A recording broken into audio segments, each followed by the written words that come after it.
live stream now. Let me just. Okay.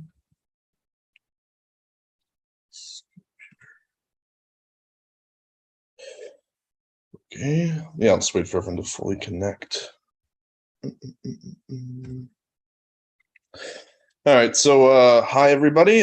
Thanks to all of you who are here in the Zoom room itself, and also hi and thanks to everybody who is joining the live stream and who will watch this later on our YouTube channel. So tonight we have a seminar by Douglas Lain and Alfie Bown, and I'll sort of introduce them in 1 second. Firstly, I just want to say a couple of words about SMR itself, sort of what it is as a platform, and then I will introduce them and pass it on to them, and we will go from there.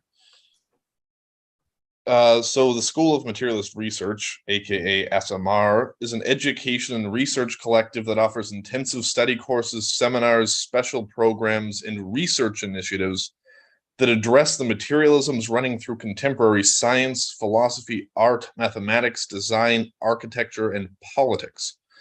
SMR was founded by the Center for Philosophical Technologies at Arizona State University, the Institute of Social Sciences and Humanities Skopje, the Department for Architecture Theory and Philosophy of Technics at TU Vienna, and the Critical Inquiry Lab at the Design Academy Eindhoven. It also serves as a global hub for education, research, and experimentation at the intersection of the humanities, social sciences, creative fields, as well as the STEM sciences. Now, to sort of briefly introduce our speakers today, Douglas Lain is the novelist behind Bash Bash Revolution, the podcaster behind the Diet Soap podcast, the former editor of Zero Books, and the current CEO of Sublation Media. Alfie Bown is a lecturer in the digital media at Royal Holloway University of London. He has also worked as a journalist, writing for The Guardian, Paris Review, New Statesman, Tribune, and more. His books include The PlayStation Dream World, Post Memes and Dream Lovers, The Gamification of Relationships. Sublation Media show is sci-fi, exploring psychoanalysis in relationship to politics and socialism. So without further ado, if whoever is starting can begin. Doug, okay. Okay. Perfect. Yeah, so the topic that we chose to talk about today is the death of neoliberalism and how to sublate it. What I think I'm going to cover in my presentation is what is neoliberalism and what is its death, or why is it dying? Actually sublating it, it might be above my pay grade, but I think we have to start by trying to understand just what we're talking about, what the situation is. So I have to do the sublating bits. Yeah, you're gonna have to do the sublation. So what is neoliberalism? I'm going to start by using David Harvey's definition, a Marxist geographer, David Harvey. He said that neoliberalism is a theory of political economic practices that proposes that human well-being can best be advanced by liberating individual entrepreneurial freedoms and skills within an institutional framework characterized by strong private property rights, free markets, and free trade. The role of the state is to create and preserve the institutional framework appropriate to such practices. It must set up those military, defense, police, and legal structures and functions required to secure private property rights and to guarantee by force, if need be, the proper functioning of markets. Furthermore, if markets do not exist in areas such as land, water, education, healthcare, social security, or environmental pollution, then they must be created by state action if necessary. But beyond these tasks, the state should not venture. And I think this is an adequate definition of neoliberalism, but we should concretize this definition and situate it historically. We're going to understand what the death of neoliberalism might be and what it might mean. So I would propose that neoliberalism should be thought of as a management strategy that arose in response to the economic crisis of the 70s. I'm not venturing very far away from what David Harvey would say here. It's a strategy that tasked itself with both maintaining economic growth and maintaining the United States as a global hegemon when the previous management strategy, namely Fordist Keynesianism, started to unravel in the wake of a global recession characterized by inflation, high unemployment, high oil prices, and low economic growth. This led to deindustrialization in the core, the expansion of the service sector, the financialization of the corporate world, deregulation, and the creation of international institutions and agreements such as the EU, NAFTA, and GATT. These institutions were charged with, amongst other things, strengthening the economy by securing and protecting international markets and trade. So the ascendancy of neoliberalism is often described as a victory for the capitalist class. However, those who do this risk falsely characterizing Fordism and Keynesianism with the interests of the working class. Today, what the death of neoliberalism demonstrates is that despite all claims to the contrary, neither international capitalist institutions like the EU nor sovereign states such as the UK are working class institutions. Neither Fordism nor neoliberalism should be equated with socialism. Instead, we should try to understand both as management strategies. Both neoliberalism and Fordism were built on conservative statist policies and interests. So while David Harvey describes neoliberalism as a political project that aimed at squelching working class power, the reality is that it was a management strategy that only oppressed workers secondarily. The aim of the neoliberals was not to impoverish workers, but to prop up profitability and, by extension, capital. So that's what neoliberalism is, in my opinion. But why is it dying? And this is where it starts to get complicated. And rather than having prepared notes, I have an outline. So in my outline, I start with the dot-com bubble and it bursting in 2000. I could have started even earlier than that, though. I could have gone all the way back to the beginning of neoliberalism, because what neoliberalism is characterized by most of all is continual crisis, starting in the 70s with the economic crisis that moved policymakers to shift away from Keynesian Fordism to neoliberalism. We've not really had a lot of success under neoliberalism in maintaining the expansion of capital.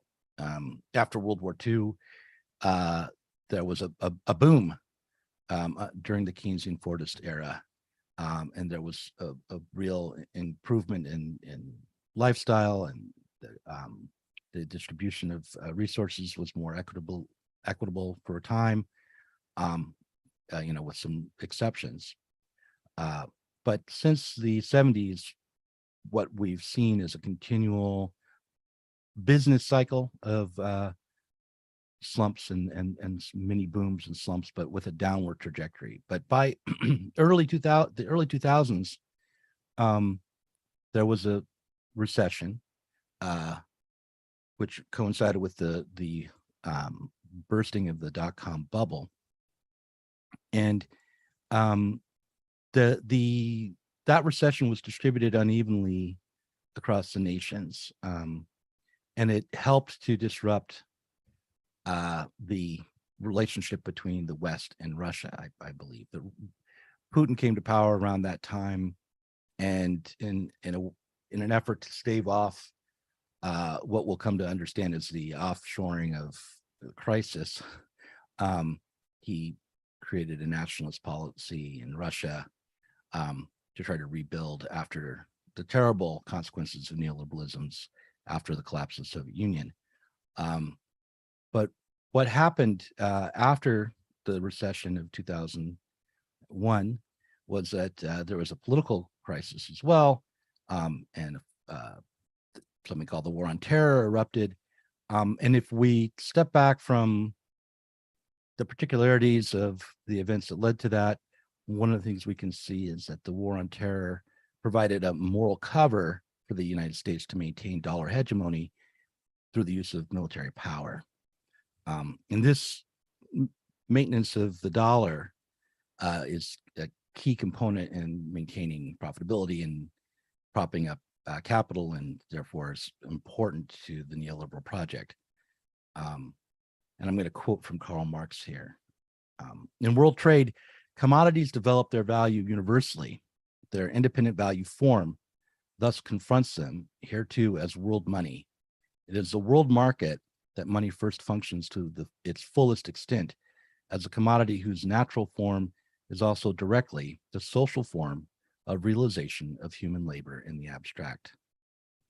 So Marx's elaboration of a theory of money encompasses its role as a measure of value, a medium of circulation, and finally as a means of payment or money proper.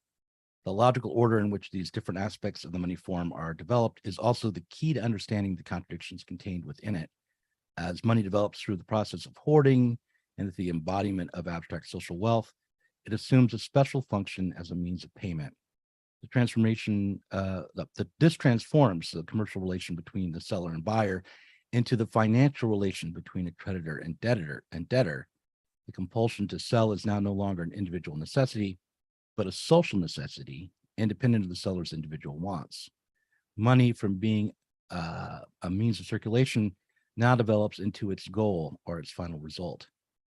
So world money is the actual goal of capitalist production, and capitalist production on a world scale is what we have to hold in view here as we try to understand neoliberalism in terms of its global political consequences and in terms of its death. So after World War II, the US dollar became the world's currency. And after the 70s, the US dollar alone, apart from gold reserves, set the terms of exchange globally. So the US dollar on its own, apart from gold, was the world money. This allowed the United States to have considerable power economically, as most nations had their economic futures tied to the United States and its success.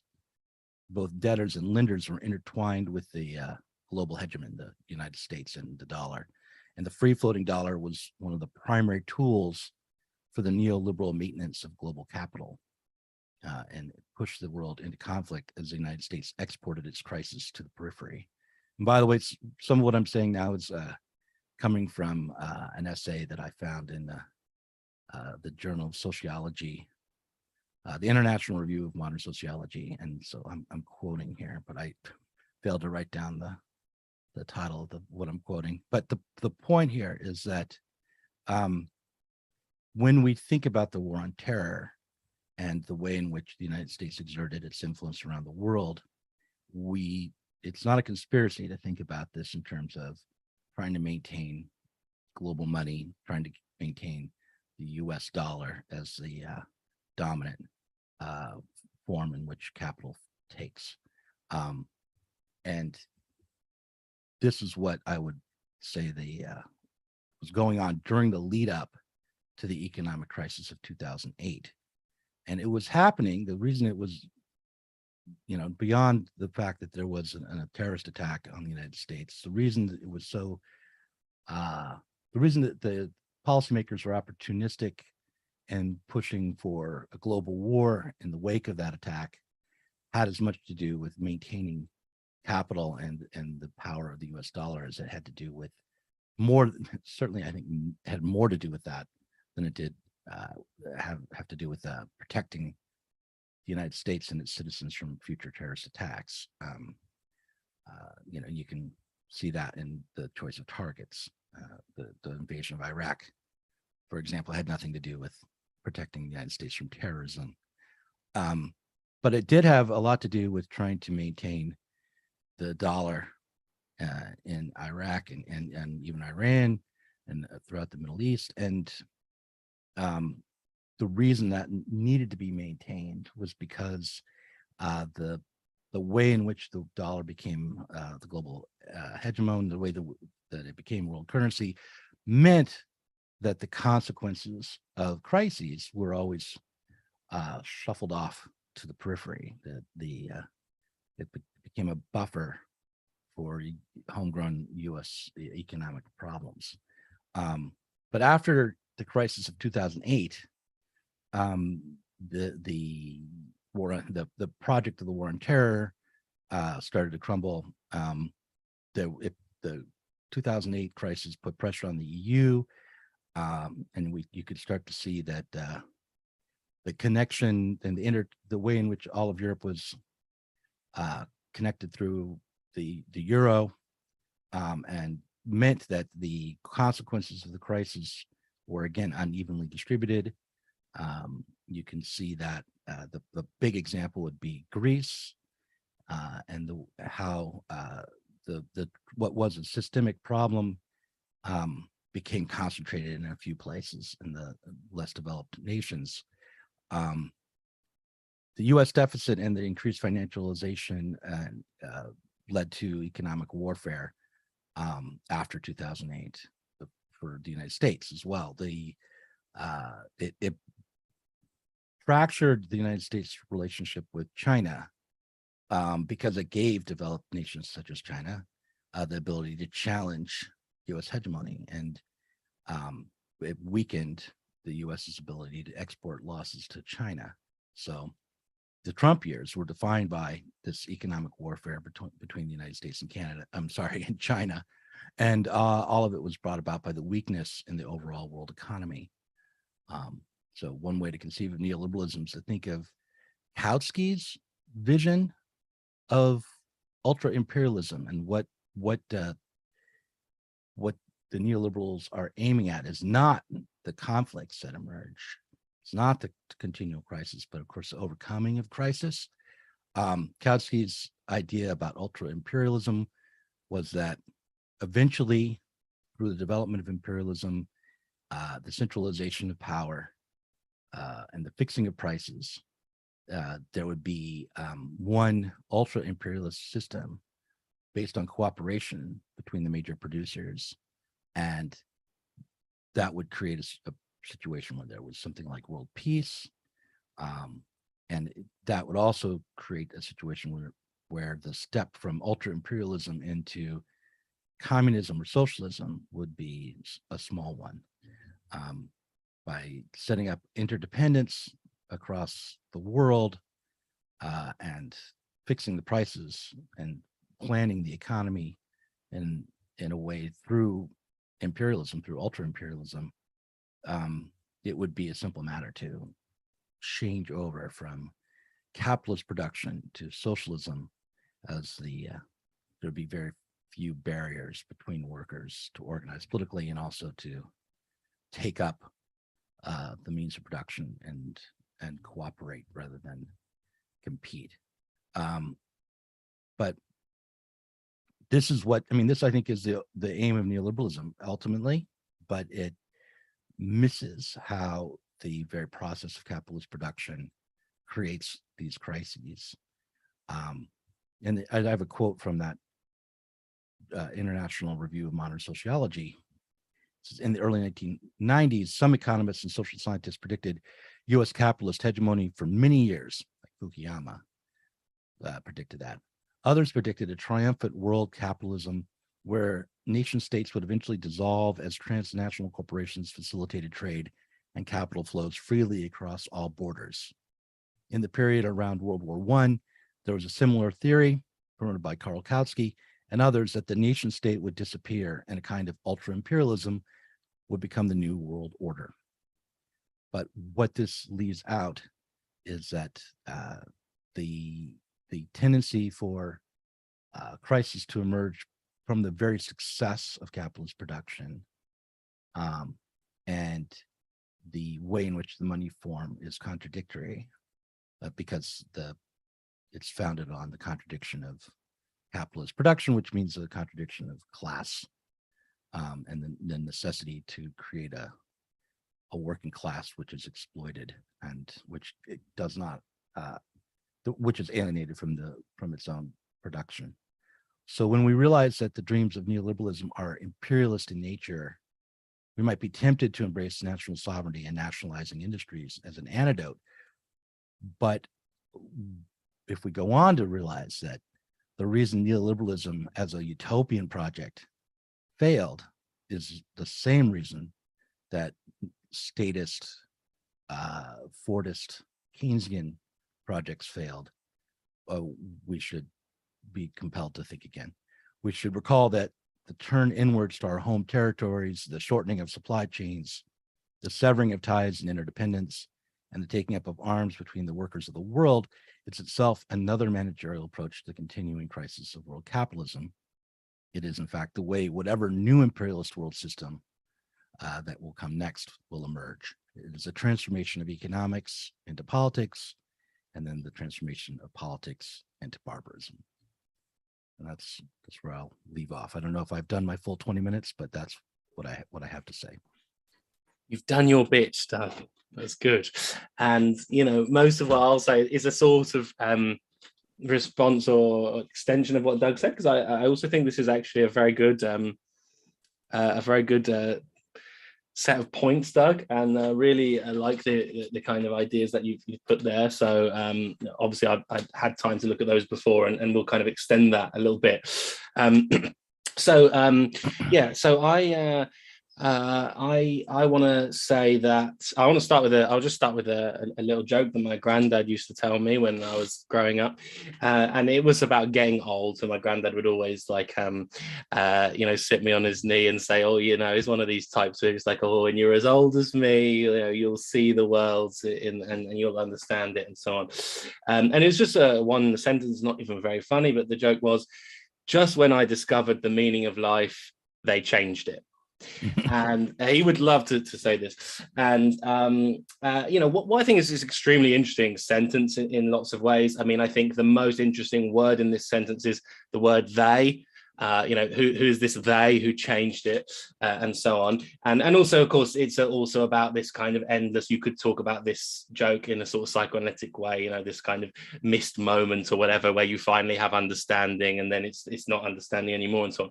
But I think really what I want to do is think about whether, or if not, capitalism, let's say, has changed, and if so, who changed it? Who is this kind of they who changed it, and why?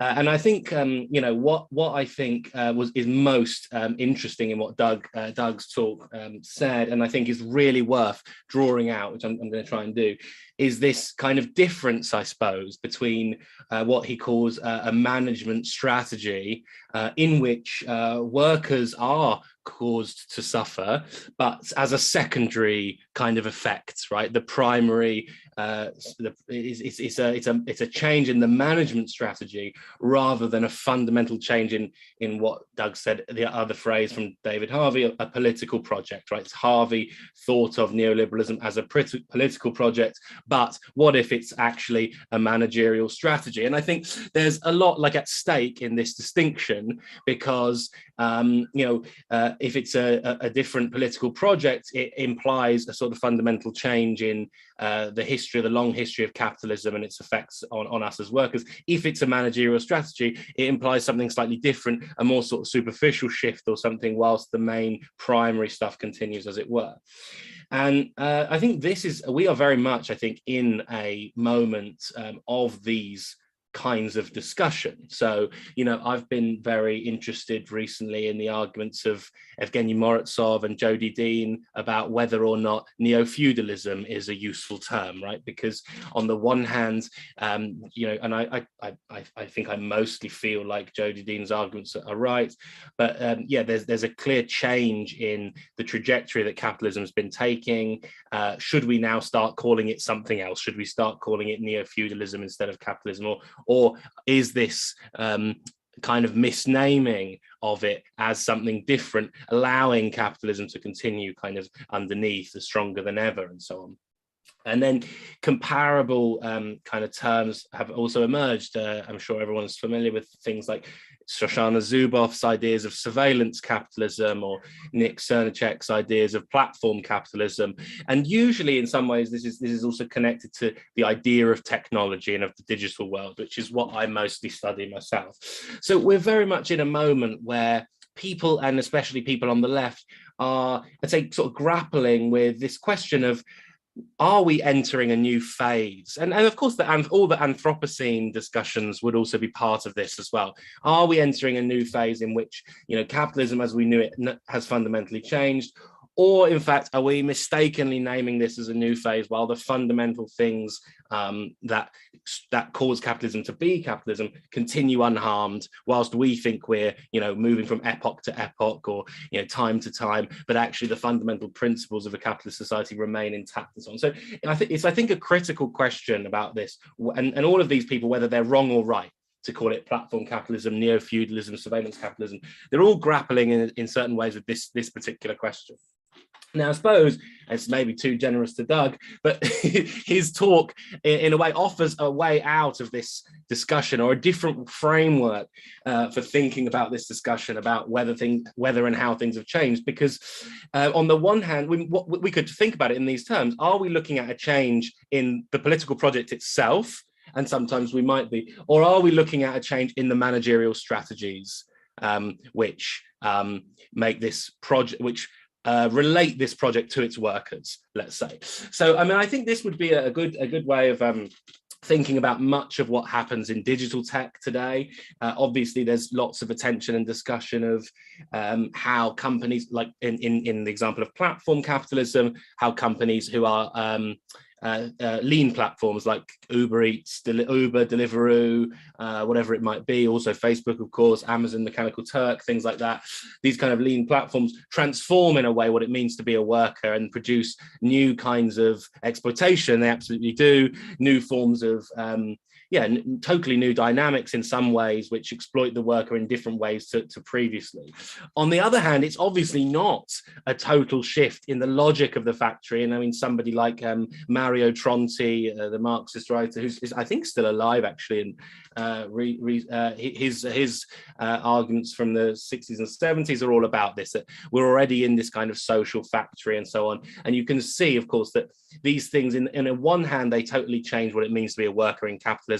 In another way, they can completely kind of continue what it means to what the fundamental principles of being a worker are. So I think that this idea of political project or management strategy is a really useful way of thinking about how we can process like the changes and continuations that are going on in contemporary capitalism and so on. So I'll just say that to begin with. So then I want to next talk a bit more about this question of the death of neoliberalism and what that means. And then I want to talk about socialism and communism and how we might be able to kind of think about these things going forward, but I promise to do it quickly.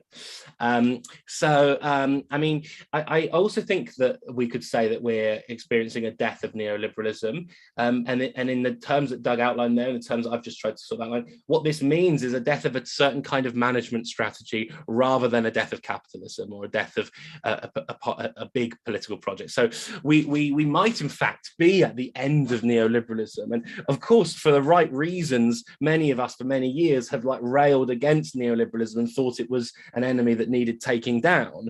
But the problem is, what happens when we achieve that and we realize it wasn't in fact the enemy at all? It was just one of its management strategies, not its core. And I think this is what we are dealing with, I suppose, on the left. And I also think here, and I usually work on psychoanalysis myself, so I can't help just kind of thinking about it in these terms, but we're really sort of in a different phase here. And I mean, this we're sort of facing the death of everything. So when Doug first said suggested the topic death of neoliberalism, well, I also thought, well, we're also suffering the death of the father. We're also suffering the death of authority. You know, so what specifically does it mean to sort of be in the condition of the death of neoliberalism and so on, compared to all these other things which we're also kind of losing and so on? And I think the thing here is that, I mean, Hannah Arendt is really interesting on this and questions of authority and politics and the death of these things. And I think the way she puts it is like, with the death of authority, authority is always dead.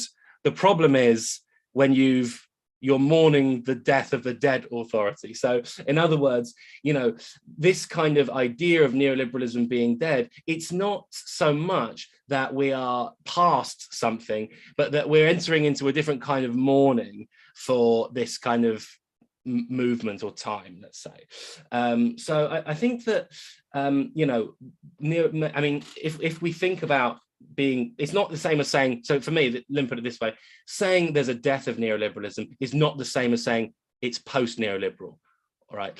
It's precisely, it's precisely blown up in importance by being dead, you know. So, and I think this is also happening with patriarchy in today's context and authority in general. I mean, somebody like Jordan Peterson would be an interesting symptom of this, right? So like he is a symptom of the fact that patriarchy is dying, but the presence of patriarchy's death is what makes him a symptom. So, you know, you're sort of seeing now, I think, this kind of situation of recognizing that things are changing, but sort of calling them back in this kind of extremely nostalgic way, or giving them an enormous presence, right, in order to kind of move forward or not, and so on. So I think it's important to have this kind of sense of what the death of something means in this case, if there is such a thing.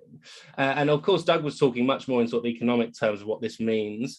But for me, obviously, the word neoliberalism has always been associated with like my parents' cultural style. And I think you can really see this, you know, you can really see this kind of mourning of this generation of people who are, let's say, 20 years older than I am, really kind of experiencing this kind of death right now of something that they thought like legitimated their tastes and interests and so on. So I think this is extremely interesting, and it is kind of happening. So now I want to think about, like, lastly, just what we might do about this, I guess. And I wonder whether it's worth turning this kind of distinction between management strategies and political projects back onto the left, right, instead of just applying it to the capitalists, which is kind of what I guess Doug was doing. That, you know, I would also say that we can look at leftist or Marxist or socialist, let's say, political social behavior in these terms. And lots of what we're looking at with new socialism, let's say, is management strategy rather than political projects. So one way in which I might be able to sort of identify this and is by trying to describe a difference between socialism and communism. And this is something that came up when we were launching our Sublation magazine in New York, and I sort of accidentally said it at the time, and then have had some time to kind of reflect on it. But I had said that there's an important reason to distinguish between socialism and communism. And I think maybe there is something here that connects to Doug's kind of metric of these things.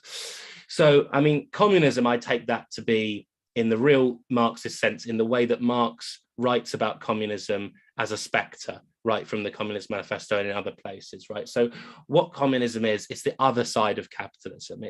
It's an other of capitalism. It's almost like a ghost, a dream, or whatever. It could be associated with utopia, these kind of things.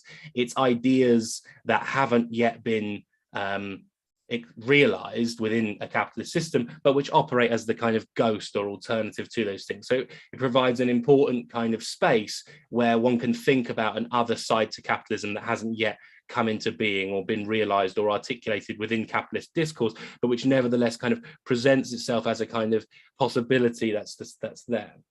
Socialism, on the other hand, I think, in the way we understand and use that term today, has become much more like a management strategy.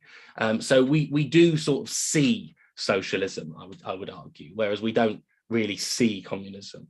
And this is, of course, the opposite of the historians' arguments against communism, which are to say, look, we can see communism in Stalin's Russia, or we can see it in Maoist China, and that's why it's a failure. Now, this is the opposite argument of that kind of historians' take, because what we can see is socialism, and we can see it in good places. I think we can see it even in places we might have grown frustrated with, like Verso books or the New Left Review or Jacobin, or even sometimes on TV. You know, we can see socialist people expressing their values and ideas. But I think often, and this is maybe a slightly more controversial or provocative point, which I'll sort of finish towards, I think often these socialist approaches tend to fall into what Doug described as management strategies. And I think a lot of feminist and race war discourse also risks often falling into the category of a management strategy rather than a political project. So it falls more in, and of course the DSA and so on in the US would be a good, perfect example of this. Like, and we do need these things, and we are for these things, and ought to be, because, you know, but they aren't in fact different political projects to the capitalism within which we live. Right, they are suggestions of new management strategies for how to exist within this society, and they can be vital. And of course, you know, no part of me is saying these things are not good, but they are only half of what we need, I think, as a left, combating this situation, the death of neoliberalism, or the crisis of whether capitalism should continue or discontinue. We also need a political project. And I think this is also where Doug finished his talk, right? We don't need just management strategies. We need political projects. And I think that the left suffers greatly from thinking its management strategies are in fact political projects.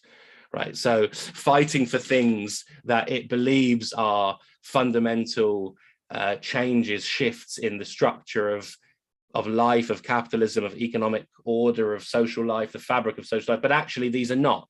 They are more like different management strategies which allow capitalism to continue. So to sort of finish and tie all this together, I think the challenge that we've got, of course, this is in some ways what Sublation is, right? I mean, and I don't mean the company, I mean the idea of Bown and Sublation is that, you know, to see the world as something which does change, but also contains what's come before within it. You know, so we probably have seen a number of sublations of capitalism over the last, let's say, 100 years or so on, but that also allows something fundamental to continue within those sublations. And this is an understanding of history and how it happens, and why it's important to think of these things in these terms, in my opinion.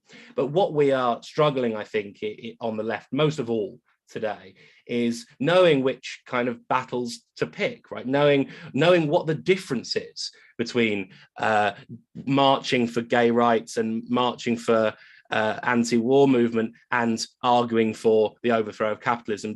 These have almost become the same thing. They're not the same thing at all.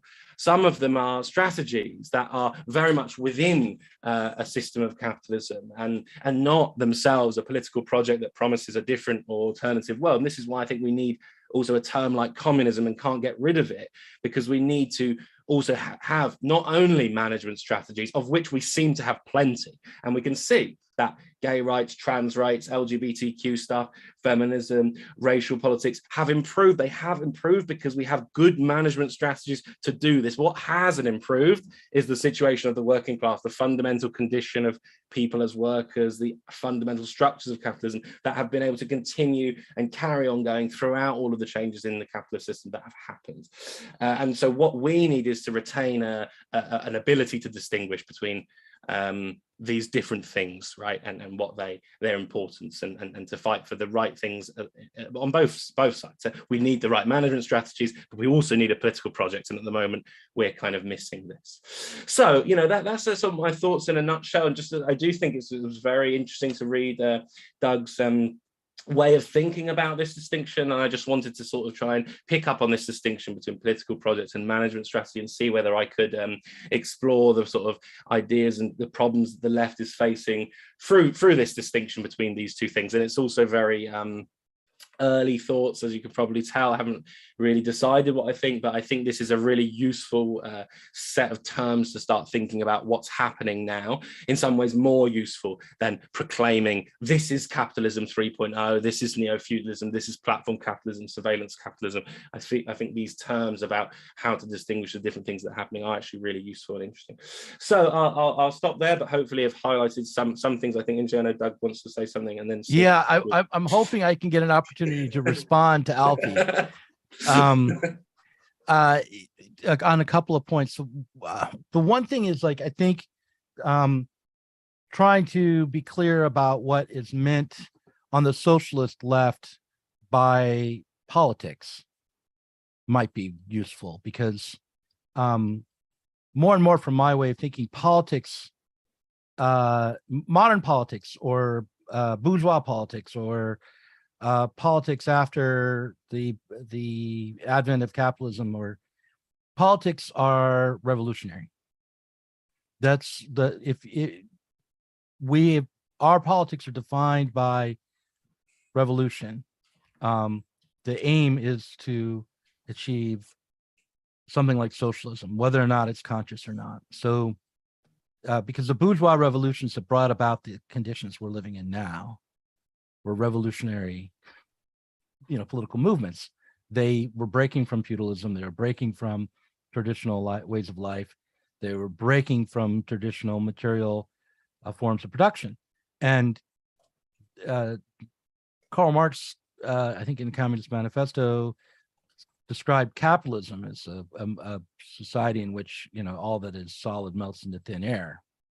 In which traditions and what is sacred is spoiled and overturned and made secular. And so when we think about politics, we can think of it, we can think of bourgeois or capitalist politicians as sort of failed revolutionaries who slip into management strategies rather than revolutionary struggle. And which is why you can see echoes of Kautsky in the neoliberal project. Karl Kautsky, the Marxist revolutionary.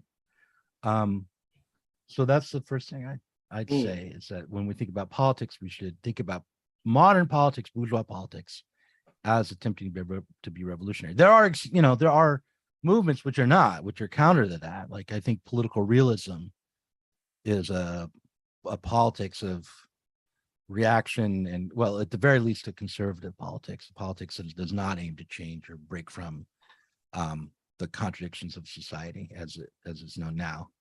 And there are many parts of bourgeois politics that slip into management styles instead. But when we are being actually political, I think we're attempting at least to be revolutionary. The neoliberal project can be conceived in that way if it's conceived as aiming at ultra-imperialism.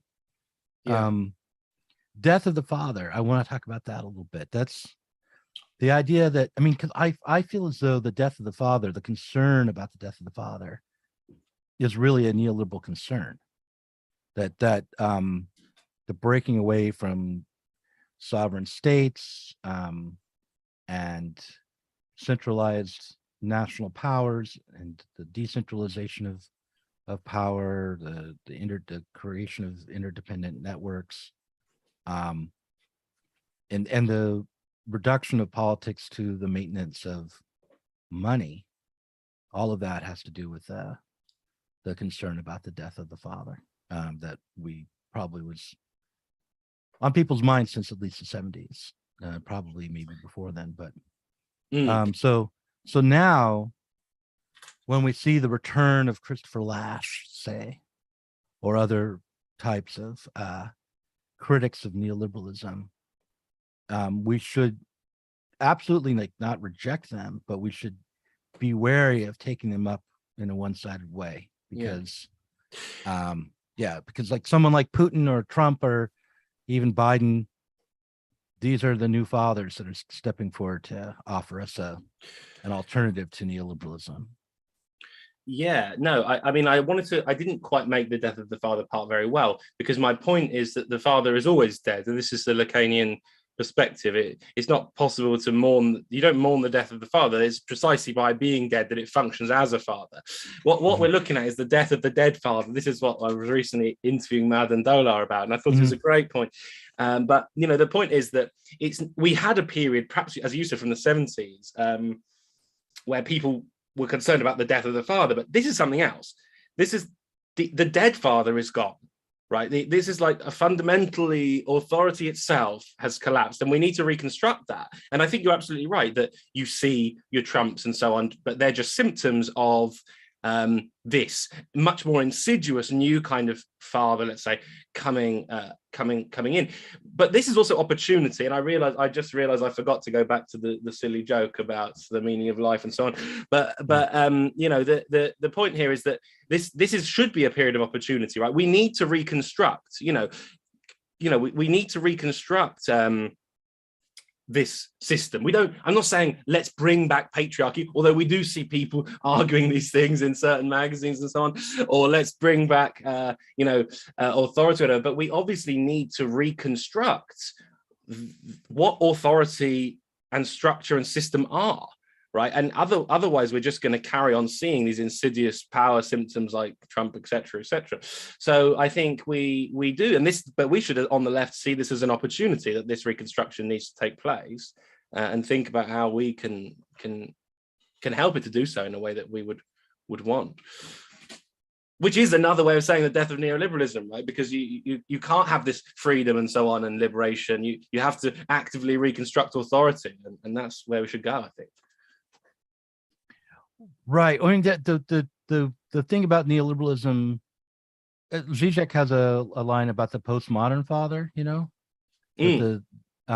where the father who says, of course you only have to go to your grandmother's house if you really want to, but you should know that your grandmother loves you. But whereas if the authoritarian father says, I don't care what you want, you're going to your grandmother's house and you're going to behave.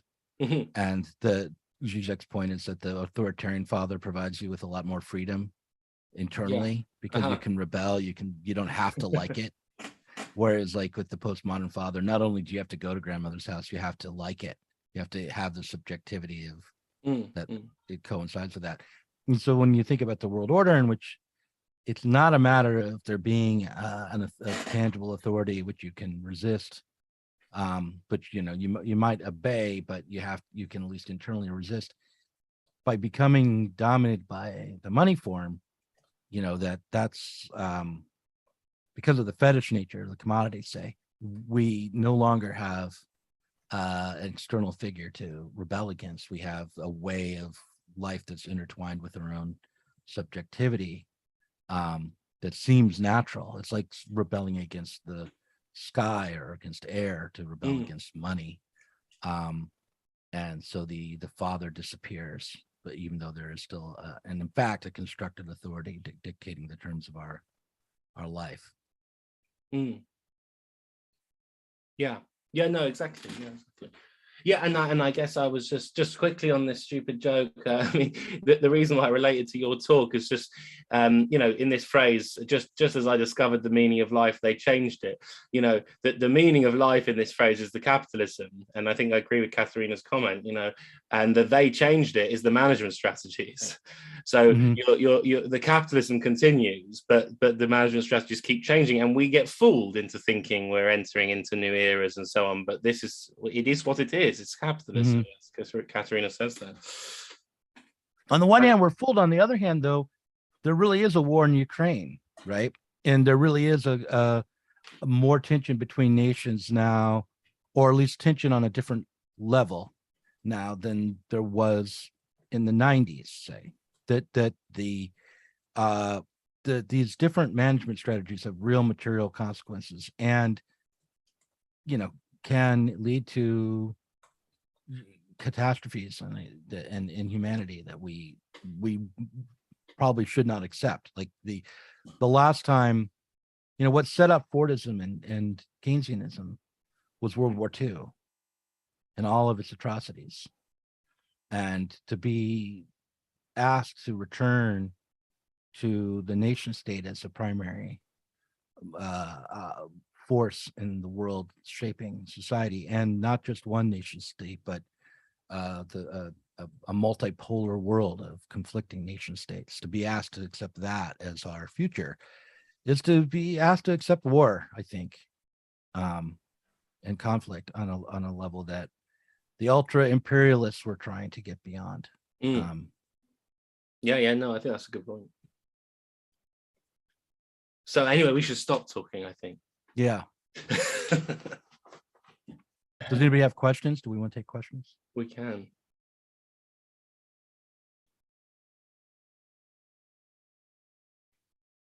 There's a comment there.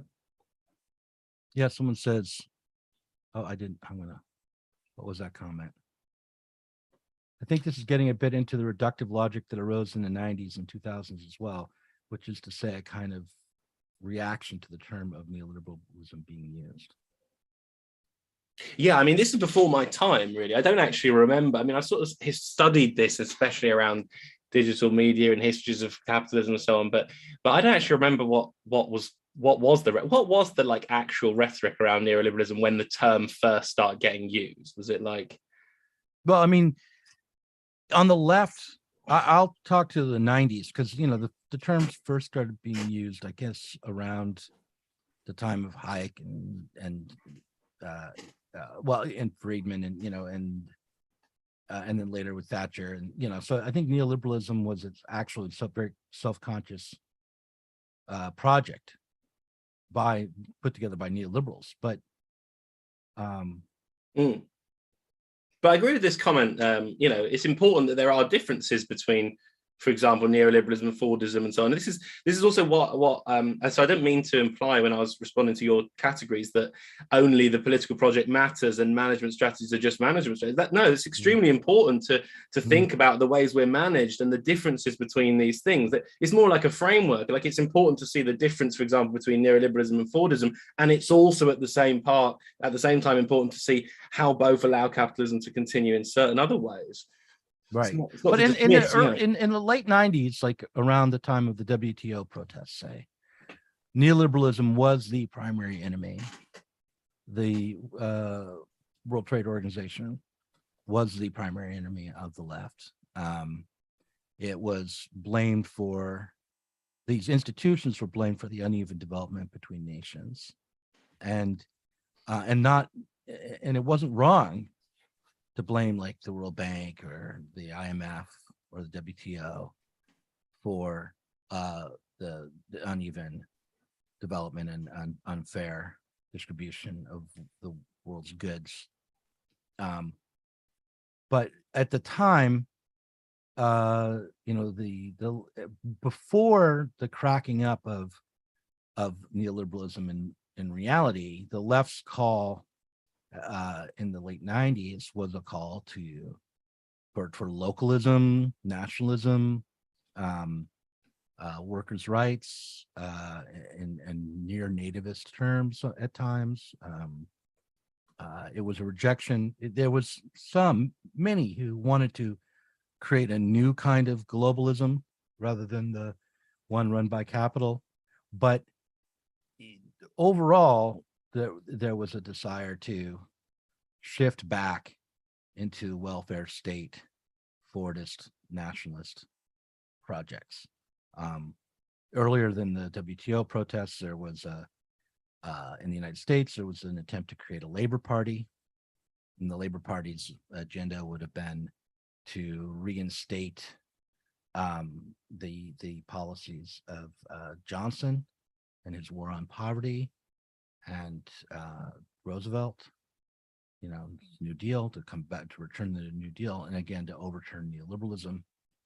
And that was what the Labor Party, that never got off the ground in the United States, the U.S. Labor Party, was wanting to enact. Today, the left, I think, is in disarray. On one hand, we do have the social democratic, movements to return to FDR still, and on the other hand, we have, but on the other hand, we have that being sort of taken up in a roundabout way, not by rebuilding the welfare state, but by turning towards national interests and more realist politics, to drive our foreign policy, and a return again, I guess, to the 90s, to the sort of humanitarian interventions in the world to justify that. But it does seem to me that we're in this moment where given that Ukrainian war is a fundamentally different kind of war than, say, the invasion of Iraq or the misadventures in Yemen, or any of the other wars and kind of peripheral areas, that this has the potential to become another European war, another world war. I think that we should take note of what this means for neoliberalism. Mm. No, that's really important. Yeah.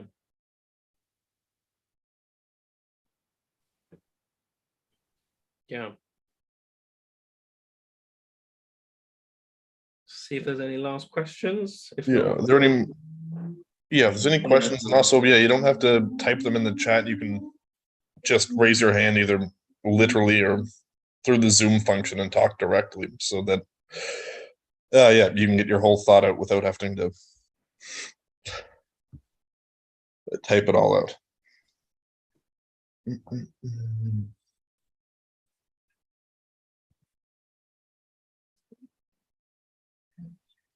Yeah. There's somebody saying raising hand. Yeah. All right, Andrew, you can, yeah, unmute and ask away.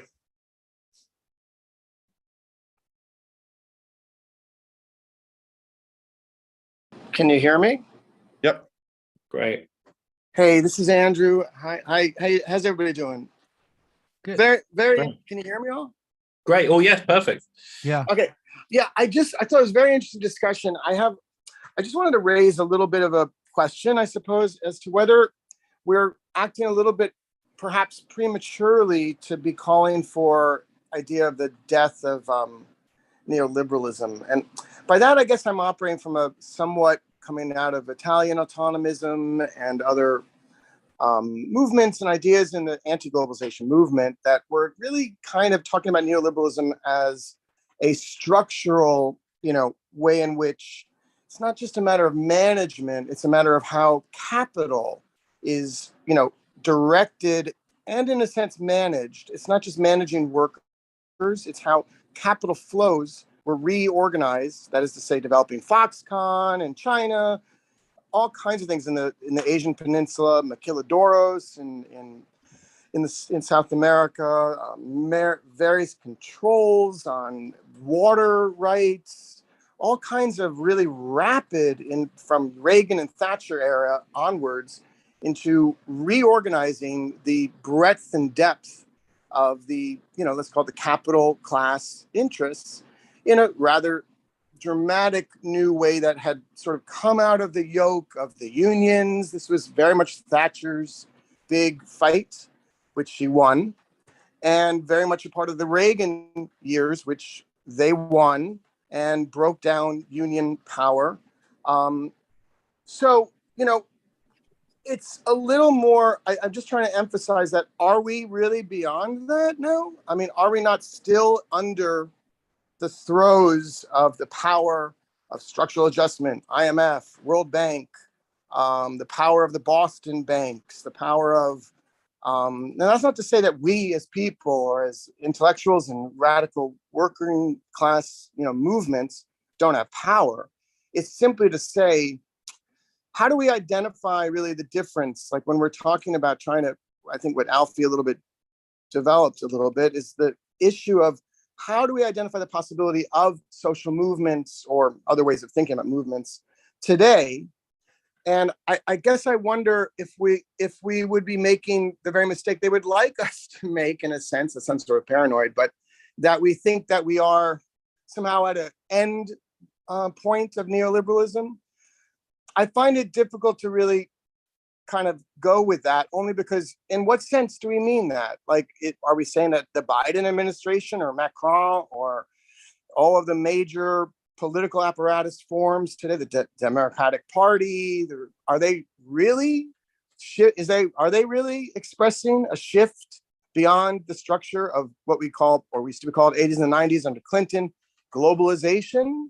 Are we really on that move? What is the whole problem with Taiwan right now about with Pelosi, for example?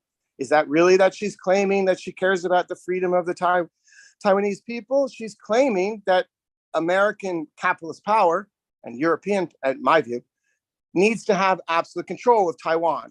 So that's what she's, and that's not something, a manager issue. That's also, I mean, it is in a way, but it's very tied into how the flow of capital controls work since the development of what we're calling neoliberalism, which, as you all know, dated from really, the first effort was within Pinochet, and how the Chicago School flew in there 2 weeks after Pinochet murdered Allende and instituted their experimental ideas. So, to deregulate capital, allow flows to really move in a whole new way. Now, the reason to go over all this is like, it has a little bit of an idea that maybe it's a little too hard-nosed, is, are we really dealing with the structural elements of capital class and how that has to do with class antagonism? There's no workers, in my view, outside of that. Like, we are in every day, all the time, even just paying the rent, whether it's here or in a town in India, we are involved in the power dynamics of the capitalist class dominating the social order. There is, in a sense, at this time, not much of an outside of it. So how then do we start to form social movement, growth or potentials or possibilities in relation to the particular situation we're in now? So that's all I wanted to comment on. Well, can I try to address this? Because when you talk about the structures of capital and the and the way in which neoliberalism became dominant and what its consequences were, I don't disagree with your characterization of neoliberalism. But what I was trying to point to was the way in which this emerged from a crisis of capitalism itself, rather than a political project of the capitalists per se. Like, it wasn't like, they thought to themselves, well, everything's going along swimmingly, the society is functioning, the economy is growing, but we're tired of workers having any rights at all and having a good lifestyle. We want to clamp down on that, so therefore we're going to neoliberalize. It was more that there was a crisis in the economy that they felt had to be dealt with, and of course it wasn't going to be dealt with by expanding the power of the working class to overturn the economy, but it was going to be dealt with by trying to prop up capital. Right. Can I respond to that, Doug? Mm-hmm. Because all I wanted to say is that is certainly consistent with how the Italian autonomists read the writing on the wall back in the 60s with the Fiat strikes and all the different things that happened. They were literally theorizing that it was no like, oh, gee whiz, things are great, and let's just shift things around and go, quote, offshore and set up maquiladoros. No, it was not that. It was that there was a real movement in Mexico, all kinds of places that were moving towards something like extracting from the well-off, the wealthy, the upper class and the capitalist class, their monies, and demanding that we're going to have, better healthcare, better housing, better education, etc. That was on the table, and in some extent having some success. So you could argue, and this is an argument, I'm not guy, I don't see what history totally is, but I would say the argument was that it then became like, oh, gee whiz, it was like indeed a violent struggle to reassert neoliberalism. That's why I bring up Pinochet. It wasn't just a, gee whiz, let's have a think tank on this. It was a violent action to reconceptualize and create a new kind of ideological structure. That's where you had Reagan and Thatcher pushing, there's no such thing as society. There's only family. So you have this kind of mobster mentality. And you only have, entrepreneurial possibilities. That's where you have Clinton being like, he even said in his speech, well, we get iPods. We don't get security with work anymore. We get iPods. So that's how he was doing. I feel you. Wait. Clinton wasn't around during the time of iPods, I don't think, was he? No. Sorry. I'm jumping a little bit, but Clinton being like the second wave, kind of Clintonomics being the second wave, and same with, in England, you had what's his name, Blair, being the sort of second wave of like the cooler, smoother, elegant almost approach within the nation. Of course, obscuring what was going on in, quote, the peripheries, but basically producing this new, I feel your pain in the sense of Clinton style approach to the problems of the Rust Belt developments, which is what Nomadland in a certain sense is about you have the development of like a destruction of the working class everyday life. You know, you had that as well in England under more really radically under Thatcher times, but you had a kind of a long duration of that in the United States. So look, I'm not trying to advocate a nostalgia for the good old times, because that's bullshit. There wasn't really a good old times. And second of all, I guess we would have to look at what were the limits of labor politics from post-war years, because that's also been discussed, and we're rarely discussing that today. Like, in other words, people have often said that many of the unions kind of became bourgeoisified. That is to say, they all became involved in just middle-class sort of ideology and abandoned more radical approaches. And that's not true with all unions, but it's certainly the case in many unions in the United States. So in other words, they set themselves up for kind of smoothing into and not quite being aware of what was going on, that the erosion and destruction of labor politics in the United States. And meanwhile, you had, this is why I bring up the Italian autonomous movements, because as I said, I think they really were kind of really some of the first to see the writing on the wall. Part of their argument was not just like, oh my God, we want to go back to good old days. It was like, this is a new shift. We are fighting for, that's what their whole slowdown of worker kind of approach was about. It wasn't about simply, oh, gee, I wish we were back in 1930, you know, I don't know, 9 Italy. It was really about, this is not something, this is going forward here. We're trying to stop gap, which is maybe a faulty strategy, but nonetheless, stop gap this, you know, thrust of what was the proto version of globalization kind of structural changes. Yeah, I mean, I'm not trying to criticize the Italian autonomists when I say the things that maybe I am, in which case, you know, I'm not trying to back away from a criticism of them either. But what I was like, one of the things that I didn't talk about enough that I kind of, because it to be honest, is probably a little bit above my pay grade to talk about it. There's a way in which leaving the gold standard and creating world money and out of the US dollar free floating led to neoliberalism.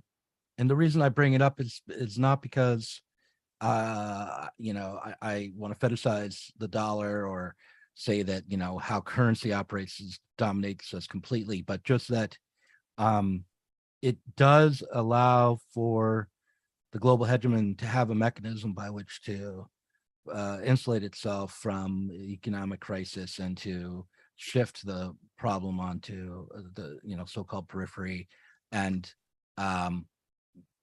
so because of that, it's a great tool for the managers of capitalism to have control over the American dollar and to dominate the world through the dollar. I think that's right. So when we talk about the violence against you know, like when we talk about Pinochet, for example, we should think of that not in terms of squabbling over existing resources, but rather we should think about that in terms of fighting for the future of how our production is going to go. Like as long as we are still accepting class politics and class at the point of production as what the future will bring, then it's going to appear to us as a squabbling over existing resources. Like, you know, we have a pile of goods that we're going to divvy up, and who's going to get more, the workers or the capitalists. But the real struggle is not about that. It's about how are we going to reproduce ourselves tomorrow, and what kinds of tools and forms are going to dominate the global working class as they do that. And so what I would say is that after World War II, and then after the economic crisis of the 70s, the tools that were needed in order to reproduce capitalism changed. And the working class and the left simply was not able to mount a revolutionary project to overcome the reformist politics, let's say, of the neoliberals. So that is reforming capitalism enough so that it could reproduce itself. Did that address what you're saying, Andrew? Are we talking past each other, or No, I hear you. It's interesting. I don't want to take up time here. I would maybe quibble with you a little bit, or I would argue that this is something we could discuss at a later date. But I think I agree with you, but I think it might be. I would only suggest that the nature of the violence is a two-way street, in the sense like they so-called capitalist class, and you'll find it in current media, literature, whatever, they're freaked out that the rabble are going to rise up and slit their throats. To some extent, that paranoia isn't entirely unjustified. Now, what do I mean by that? I mean that revolution does lead to that. In other words, what I'm trying to say is, if we think we're going to run into a soft, velvet revolution, I think we're being a little bit silly. Now I'm not saying that we should all get all ready with arms and all that. I just want to reiterate something of what Althusser back in the early 60s was arguing with the French Communist Party. He was essentially arguing what came to be Eurocommunism. He was basically saying you cannot give up on the platform the idea of dictatorship of the proletariat. If you let that go, if you say, okay, that's too radical, we're going to alienate the workers that are now very middle classized out. We're going to alienate other, Macron types, and they won't work with us in the parliament. So we better just get rid of that part in our, thinking. If we got to drop that thinking. Well, his argument was like, if you drop that thinking, that is to say, without even discussing what dictatorship of the proletariat means, which doesn't necessarily mean some like genocidal violence. If we get rid of that notion, if we get rid of the notion that there is maybe going to be a showdown, then we're kind of a little bit, I feel, in danger of falling into a kind of teacherly humanist liberalism. We're forever forgetting that there are actually really serious struggles on the ground, including Pinochet and Allende, including right now all kinds of ways in which the capitalist class are literally exploiting the fuck out of people, and people are in hospitals and shit like that because they can't get universal health care. So it becomes a bit of a, I just want to mark that a little bit, that we don't want to go down Eurocommunism road again. That would be repeating the same old mistake that the left did before, that allows from the back door or front door for the neoliberal or new type of form, which may be a kind of neo-authoritarian fascism, or who knows, of capitalism coming up ahead, that allows a little bit for that to have a big pass. I think we should not be so easily humanist with all our buddies and friends who are edging towards new right feels, vibes, and or edging towards kind of libertarian anarcho-capitalism. I think we need to have, I just put this out there, it needs to be a little more of a hard line about what the difference is involved in the ideas, and how the ideas do imply there might be a confrontation. Well, I don't disagree about the confrontation. I really am curious to know one last thing from you, and then maybe we should let other people talk. But what was it in what I said that reminded you of Eurocommunism? And I am asking like out of sincere interest, like curiosity, and not defensively. Like what was in my presentation that reminded you of the Eurocommunist it wasn't anything that you literally said. I'm trying to remember what, it wasn't so much that I see you as some kind of proto-Eurocommunist. I'm not talking about your characterization of your ideas. No, I don't. I'm not. Again, it's not defensive. It's just like I'd like to know more about what happened with Eurocommunism, and I want to avoid past mistakes too. So, like, what did you hear there that reminded you of that? I only raise it up as maybe a specter on the a kind of reverse specter of like the bad Hamlet king or whatever. That the bad move would be that we get stuck in this Eurocommunist idea, and I'm thinking of like I can never say his name correctly, the Greek prime minister of Syriza, who, and it's not entirely his fault or anything, but he came out of Eurocommunism, and then what happened with the OXI vote, and then how he immediately capitulated and really had not prepared in any way for what are we going to do if we're going to have this showdown. I mean, that's the general understanding as I understand it. And some people say that, well, it's because they were all not Varoufakis, but a lot of them were coming out of the remnants of Eurocommunism. He was literally trained and raised. Yeah, See, in Alex Euro-communist, Tsipras. Yeah, he was. Yeah, Euro-communist ideology, which is a sort of a post-60s logic of how the socialist oriented left in the political apparatus should represent itself. And again, as just to go back to Althusser's really one of his big points was you cannot let go of the notion of dictatorship of the proletariat. The moment you let that go, what's the difference? What are you offering to working class people as a difference? A significant difference. It's just a bit more lefty reformist and you call yourself communist? Like, what is that? Yeah, It's bureaucratic. When Syriza took power, I was part of a Marxist group, which I won't name because it won't incriminate me in your eyes, Andrew. But their line was that Syriza had blocked international socialist movement from taking shape throughout at least a European one, between like Spain and Greece and the other disadvantaged European nations during the moment of crisis within the European Union. And so that their view was you could not have a nationalist, you could not have socialism in one country. You couldn't have a response to the economic crisis that was only going to be in Greece. It couldn't take the shape of Syriza, and that it had to be a working class movement across countries. And and so whether or not that has to do with the Euro-communist ideology of the Syriza group, it probably does, but it also has to do with the fact that there was not enough of an international communist or socialist movement amongst working class people to challenge Syriza as the only step forward for the left. Yeah, sure, certainly, of course. Mm-hmm. I just wanted to add one.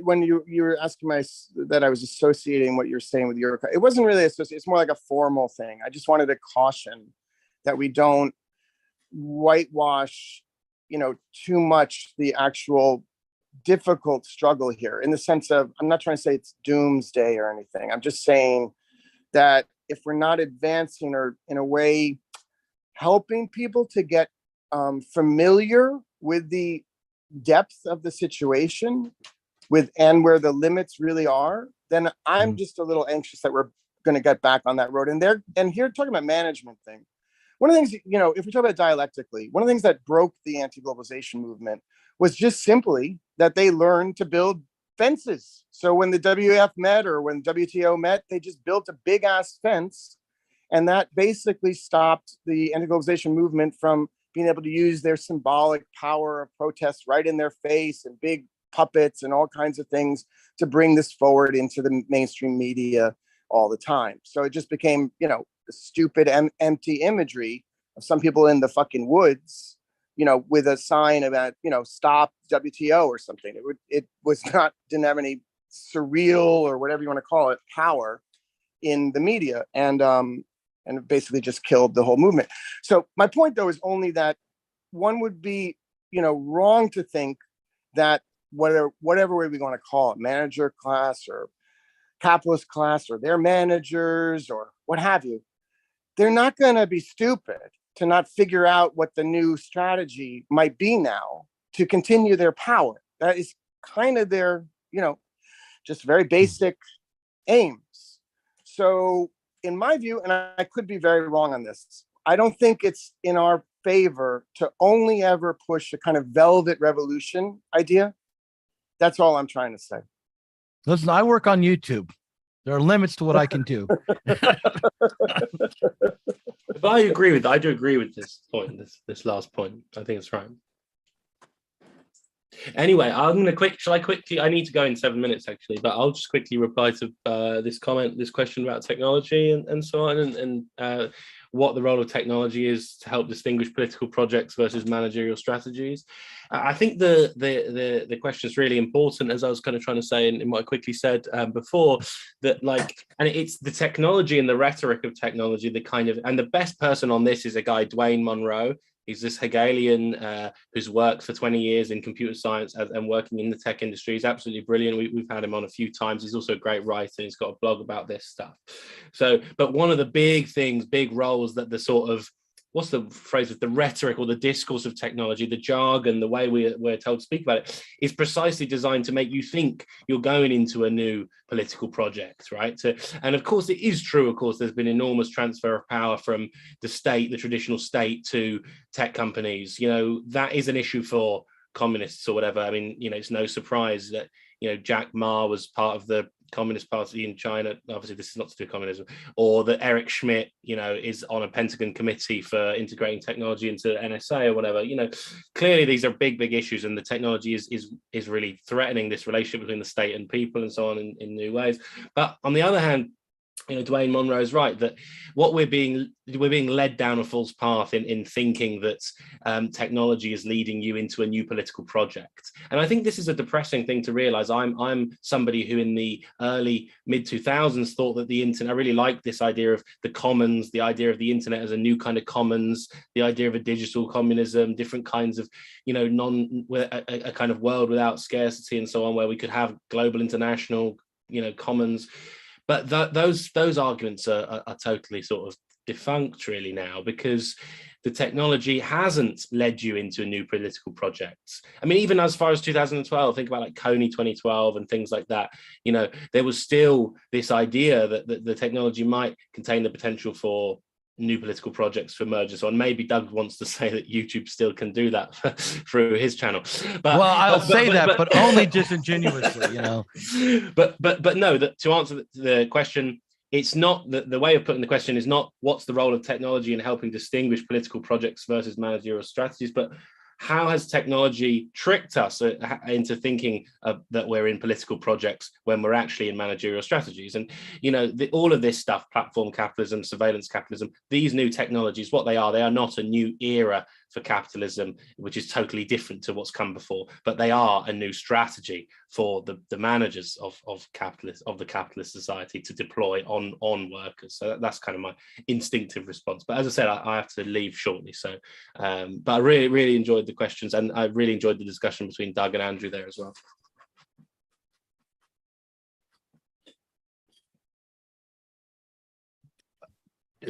Are we at the end here? If there's no more questions, and Alfie, you have to go anyway. So I think we should wrap it up. Now it's a natural time to do so anyway. So a big thanks to Doug and Alfie for the talk and everyone who contributed to the discussion. There are more open seminars of this sort coming up throughout September, so just follow SMR on Facebook, Instagram, Twitter, and everything like that. You'll see when they are. So thanks again to everybody, and have a great rest of the weekend.